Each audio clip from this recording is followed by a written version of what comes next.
Olá, meus irmãos e minhas irmãs, tudo bem? Sejam bem-vindos ao canal Fé, Esperança e Amor. Hoje nós iremos dar continuidade ao nosso estudo da Palavra de Deus.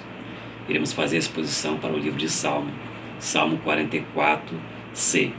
Estudaremos hoje do versículo 17 ao versículo 26. Leiamos, meus irmãos e minhas irmãs.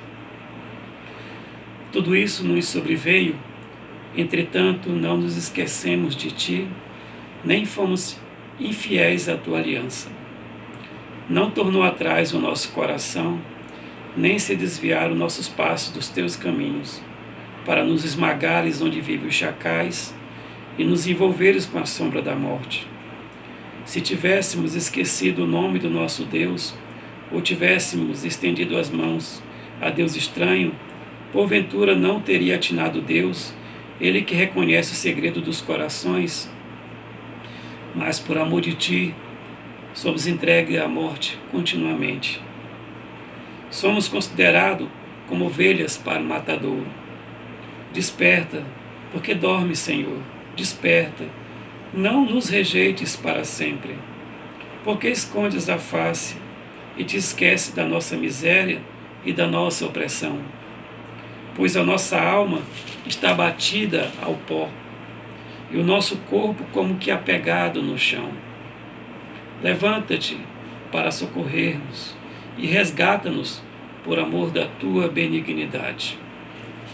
Meus irmãos e minhas irmãs, como nós já vimos no Salmo 44, nós vimos o 44a, 44b, o salmista ele quer passar alguns ensinamentos para nós. Hoje vamos ver o terceiro ensinamento dele.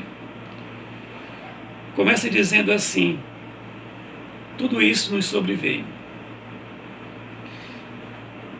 Esse no versículo 17, tudo isso nos sobreveio, ele está dizendo o que sobreveio a eles.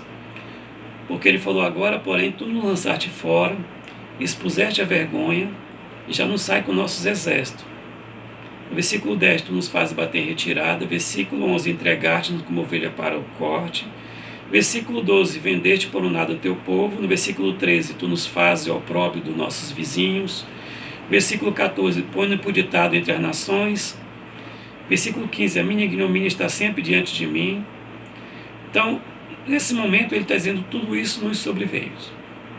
Como nós vimos anteriormente, ele diz assim, no versículo 9, tu nos lançaste fora. Como nós tínhamos visto anteriormente no Salmo 44, no versículo 2, ele diz, desapossaste as nações e os estabeleceste. Quer dizer, embora o Senhor nos estabeleceu, agora está nos lançando fora. Embora o Senhor nos deu orgulho de sermos israelita, ou povo judeu, ele está dizendo que agora, nesse momento, tu nos expuseste à vergonha. E já não sai com nossos exércitos. A gente pode entender que nesse momento, quando está se tendo uma guerra, geralmente a guerra ela acontece na fronteira dos países. E como Israel tinha por fronteira os moabitas, tinha por fronteira os amonitas, tinha por fronteira os filisteus, tinha por fronteira os amalequitas, tinha por fronteira os edomitas. Então, tinha os fenícios que eram um pouquinho mais acima. Então, todas essas fronteiras, geralmente, quando alguém ia guerrear contra aquele povo que ele não concordava, ele pedia autorização àquele para deixar passar. Ou então ele fazia um acordo, ele disse, se você deixar passar, eu levarei essa nação e deixarei o despojo para você. E aqui é por isso que a gente vai entender algumas palavras que vão ser colocadas aqui, a questão dos despojos, como é que vão ser entregues àqueles que vão estar juntamente com os vingadores. Quando nós vimos aqui, à vista do nosso inimigo e do vingador. Então, perante o grito, do que afronta e blasfema, que é o versículo 16, à vista do inimigo e do vingador. O inimigo é aquele que deixou o vingador passar pelo seu território, e o vingador é aquele que veio cumprir a sua missão, o seu intento de guerrear com aquele povo, né? Mas ele fala, tudo isso nos sobreveio. Entretanto, embora tudo isso nos sobreveio, não nos esquecemos de ti, nem fomos infiéis à tua aliança. nem se desviaram nossos passos dos teus caminhos, para nos esmagares onde vives os chacais e nos envolveres com a sombra da morte. Aqui o salmista está dizendo, entretanto, não nos esquecemos de ti. Por isso que nós dissemos anteriormente que fica difícil saber quem é o autor desse salmo, porque se nós voltarmos um pouquinho aqui e pensarmos nas possíveis pessoas que podem ser o autor desses salmos, ou então possíveis momentos que possam ter acontecido esses salmos, fica até mais difícil. João Calvino acredita que possa ser, ele levantou a hipótese, não é que acredita, ele levantou a hipótese de repente, o autor desses salmos está lá próximo ali à Guerra dos Macabeus, ali perto, quando lutaram com o rei Antíoco Epífanes. Mas fica um pouco difícil dizer que foi eles, porque dali nós só tínhamos Matatias, que era o pai de Judá Macabeus, que era uma pessoa, podemos dizer assim, religiosa. Mas Matatias não vai se encaixar quando diz assim, não confio no meu arco e nem na minha espada. Aqui tem que ser uma pessoa guerreira, tem que ser uma pessoa habilidosa no arco, na flecha, na espada. Mas vamos contar que Matatias, de repente, ele nos surpreende, de repente Matatias, ele era um grande guerreiro, a gente não está sabendo. Mas ele vai falar no versículo 5, com teu auxílio vencemos nossos inimigos e calcamos os pés, os que levantam contra nós. Não, agora aqui fica pesado, não dá para Matatias estar nesse momento. Porque quando o povo de Israel, ele saiu da Babilônia, ele saiu do cativeiro, ainda assim eles ficaram sendo vassalos. Ficaram sendo vassalos e subservientes aos persas. E não houve uma guerra contra os persas para poder eles se livrarem desse povo. Depois dos persas vieram os gregos. Como também não houve uma guerra de Matatias contra os gregos para ficarem livres desse povo.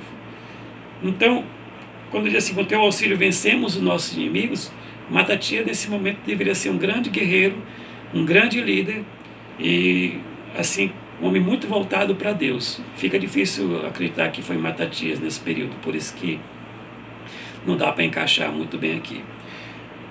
Mas quando ele fala aqui no versículo 17, entretanto, não esquecemos de ti, nem fomos infiéis à tua aliança, não fomos infiéis à tua aliança, também fica difícil dizer que esse fato aconteceu no período que os assírios invadiram a tribo do norte, que seria o Israel naquele momento, onde eles invadiram ali, sitiaram Samaria, e depois de 3 meses tomaram Samaria.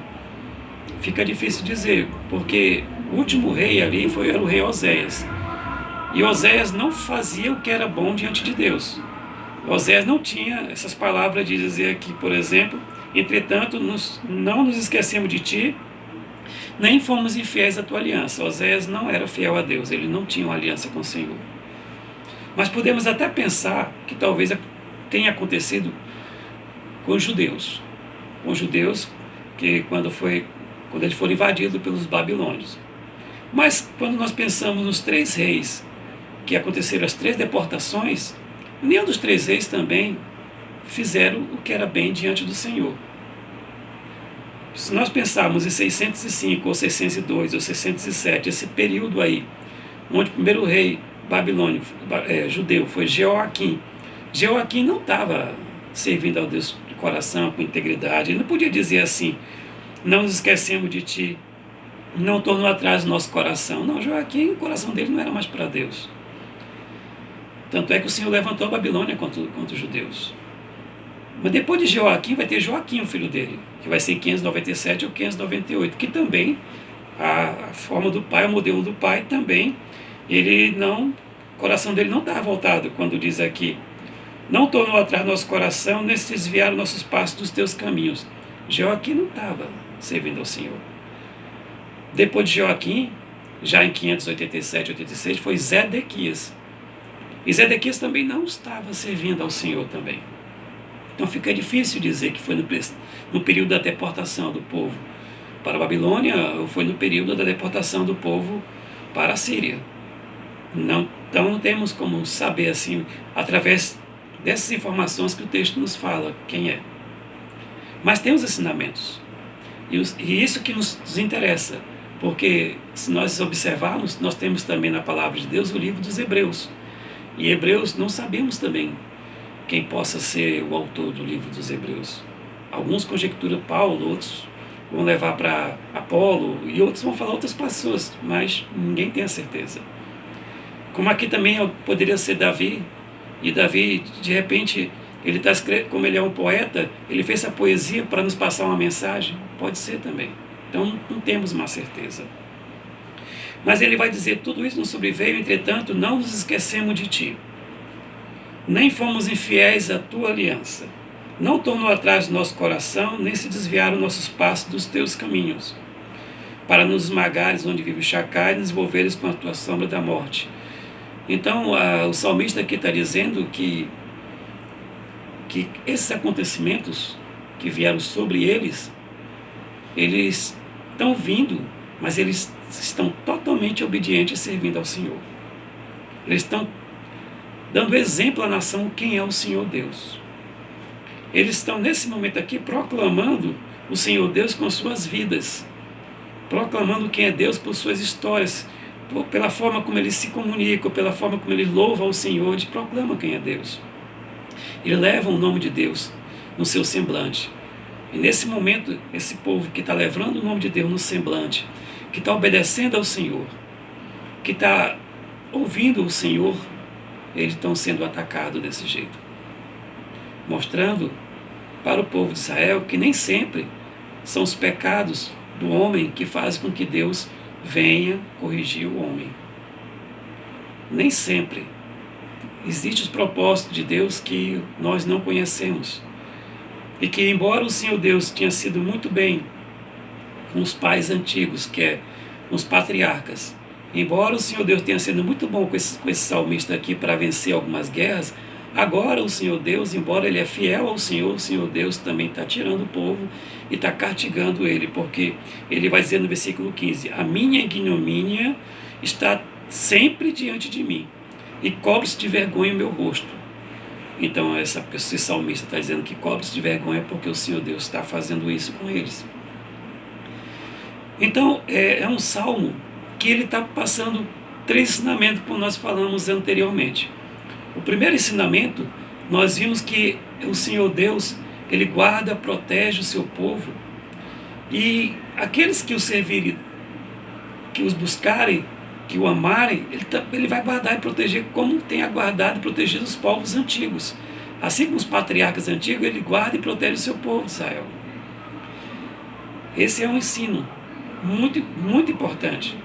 Outro ensino é que, se por acaso o Senhor Deus não guardar, não proteger, o salmista está dizendo que quando alguma coisa ruim acontecer com eles, algo que deixe eles de forma espantada, aquele acontecimento ali tem a ver com a vontade de Deus, não é com outra coisa senão Deus fazendo com ele, porque ele fala, agora porém, tu nos lançaste fora, tu nos fazes bater em retirada, entregaste-nos e vendeste por nada, tu nos fazes opróbrio, tu nos põe por ditado entre as nações. Então, o que acontece? Ele está dizendo nesse momento que o Senhor Deus é que está agindo aqui contra eles. E que nesse momento a primeira coisa que eles fazem é orar a Deus. Eles não ficam procurando a resposta para as suas tristezas nos inimigos que os aplacaram, mas sim em Deus. Eles não ficam dessa forma atribuindo o erro, atribuindo aquele sofrimento aos ímpios, ficam atribuindo a Deus, porque sabe que é Deus que está agindo naquele momento. Mas Deus está se usando nesse momento dos homens cruéis pela qual estão agindo dessa forma. E também nós temos que lembrar que quando essas guerras aconteciam, toda guerra, quando ela vai acontecer, quando está próximo a acontecer, elas acontecem próximo ao território de onde existe aquela nação, que nós chamamos de fronteiras, ou um pouquinho para lá da fronteira ou na fronteira. Aqui possivelmente aconteceu na fronteira de Israel, essa guerra aqui, onde eles tinham os vizinhos deles. E quando alguém vinha atacar a nação, Ele chegava com aquelas nações que ficavam próximas e negociava para poder passar por entre aquelas nações que ficavam próximas, para poder atacar aquela outra. E uma das propostas que eles faziam às vezes é repartir o despojo daquela guerra com a nação que permitisse a passagem. E quais eram os vizinhos que moravam ali do lado de Israel, do lado que morava ali na fronteira, Israel tinha fronteira com os moabitas e tinha fronteira também com os amonitas. E os moabitas, os amonitas eram os filhos de Ló, isso nós sabemos. Também tinha fronteira com os edomitas. Os edomitas são os filhos de Saul, que Saul é irmão de Jacó. Então, veja que tinha essas fronteiras. E para o lado direito deles aqui tinha os filisteus. Os filisteus mais embaixo tinham os egípcios. Então veja, os amalequitas também, que eles pertenciam à tribo de Cã, da qual era certo que Cã ele teria que obedecer à tribo de Sem, que os Sem são os semitas, que é o povo de Israel. Então veja que nessa fronteira aí, quando a guerra acontecia, quando acontecia uma guerra, quando eles fugiam, não só aqueles que estavam guerreando corriam atrás dele, como aquele que dava espaço também. Mas ele vai dizer que isso aconteceu, tudo isso aconteceu, mas não nos esquecemos de ti. E esse vem o terceiro ensinamento para nós. Não nos esquecemos de ti, nem fomos infiéis à tua aliança. Nós sempre te servimos, nós sempre te amamos, sempre mostramos às nações quem é o Deus soberano, quem é o Deus supremo. Porque ele vai dizer ainda mais: não tornou atrás o nosso coração, nem se desviaram nossos passos dos teus caminhos, para nos esmagares onde vivem os chacais e nos envolveres à sombra da morte. Quando ele fala nos esmagarem onde vivem os chacais, João Calvino vai dizer aqui que possivelmente não é chacal. Segundo a tradução dele, vai dizer aqui que são dragões. E dragões, a gente sabe muito bem que seria aqui como se fossem os crocodilos, possivelmente seria lá para o lado do Nilo, né? Talvez os egípcios tinham deixado passar essa nação, por isso que ele fala próximos aos chacais ou próximo aos crocodilos, porque ele fala para nos esmagar onde vive os chacais e nos envolver com a sombra da morte, que é justamente onde vive, é aquele momento da fronteira ali, onde eles vivem, e fala, e nos esmagares, e nos envolveres com a sombra da morte. Nesse versículo 19, ele vai bater justamente quando ele fala, no versículo 10, ele diz: tu nos fazes bater em retirada. Da fronteira eles bateram em retirada, e na hora que bateram em retirada foram ali que eles foram massacrados, porque estava de costa para o inimigo, né? Mas ele vai dizer: tu nos esmagares onde vive os chacais e nos envolve com a sombra da morte. Ele vai dizer ainda uma condicional: se tivéssemos esquecido, se por acaso tivéssemos esquecido, versículo 20, o nome do nosso Deus, ou tivéssemos estendido a mão de Deus a Deus estranho, porventura não teria atinado Deus, ele que conhece o segredo dos corações? Então nesse momento o salmista se coloca diante de Deus e fala: porventura Deus não saberia? Teria como esconder de Deus esses fatos? E ele vai falar bem assim no versículo 22, por amor de ti. Mas por amor de ti somos entregues à morte continuamente, somos considerados como ovelha para o matadouro. Nesse momento ele está dizendo que tudo isso que aconteceu, e eles fizeram porque amaram ao Senhor e não se desviaram da sua santa vontade. Paulo, em Romanos capítulo 8, vamos lá, capítulo 8, versículo, se não me falha a memória, 26, Paulo, capítulo 8, dá irmão, dá licença aqui, porque assim fica mais fácil se nós chegarmos lá. Romanos, capítulo 8, versículo, 36. Ele vai dizer assim, mas vamos ler o 35. Quem nos separará do amor de Cristo? Será tribulação, angústia ou perseguição, fome ou nudez, ou perigo à espada? E ele vai falar, como está escrito: por amor de ti somos entregues à morte o dia todos, somos considerados como ovelhas para o matadouro. No 37, em todas as coisas, porém, somos mais que vencedores por meio daquele que nos amou. Porque eu estou bem certo de que nem morte, nem vida, nem anjo, nem principado, nem coisa do presente, nem do porvir, nem poderes, nem altura, nem profundidade, ou qualquer outra criatura poderá nos separar do amor de Deus que está em Cristo Jesus. Voltando para os Salmos, para nós finalizarmos os Salmos 44, o que o salmista está dizendo aqui nesse momento é que ele confia que o Senhor está com eles, mas ainda assim ele demonstra o temor dele. Por isso que ele fala: desperta, porque dorme, Senhor. Nós vamos ter outra lembrança também quando o Senhor Jesus estava no barco com discípulos, onde tinha tempestades, e eles disseram: desperta, Senhor, porque dormes. Então esse povo estava com Deus, buscando o Senhor, mas o Senhor nesse momento estava testando a sua fé. E por isso que veio todas essas tribulações, para poder aumentar e aquecer a fé deles. E ele vai dizer: por que escondes a face, te esqueces da nossa miséria e da opressão? Pois a nossa alma está batida até o pó e o nosso corpo como que apegado no chão. E ele finaliza assim: meus irmãos e minhas irmãs, levanta-te para socorrer-nos e resgata-nos, por amor da tua benignidade. Então, esse é o ensinamento que o salmista quer passar para mim, para você e para os israelitas. Que nós tenhamos fé, embora as dificuldades aconteçam, mas naquele momento o Senhor está conosco, nessa situação que passamos por esse barco onde o mar está bravio. Peço que os irmãos se inscrevam no canal, ative o sininho para receber as notificações e deixe o seu like. Amém.